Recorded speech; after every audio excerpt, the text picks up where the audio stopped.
times a partisan brawler, he rose above party politics with straight talk and a sense of humor.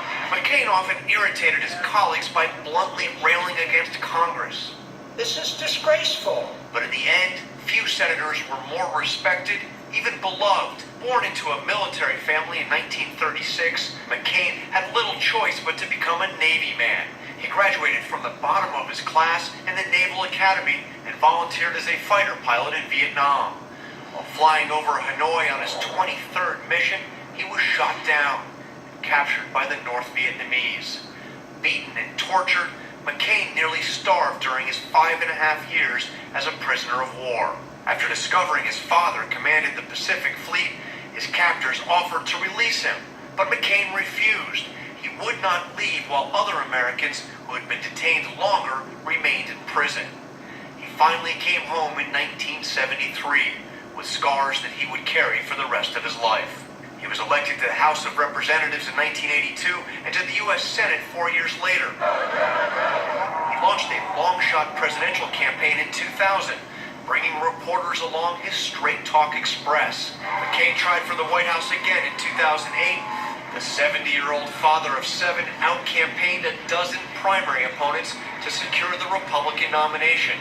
McCain went rogue in his pick for vice president, choosing Alaska Governor Sarah Palin. As the campaign against Senator Barack Obama heated up, McCain did the unthinkable in modern-day politics. He defended his opponent. I can't trust Obama. I have read about him, and he's an Arab. He's not. No, man. He's a decent family man, citizen. A gracious politician, even in defeat. This campaign was and will remain the great honor of my life.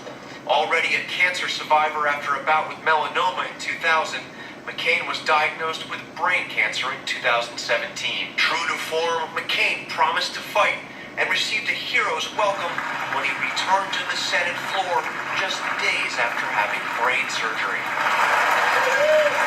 Even as he fought his own health battles, McCain continued to call out his fellow senators over the increasingly bitter divide between the parties. Both sides have let this happen. Let's trust each other. Let's return to regular order. Then he cast the deciding vote on President Trump's attempt to repeal and replace Obamacare. And in November, just 2 days before Thanksgiving, he watched his daughter Megan get married.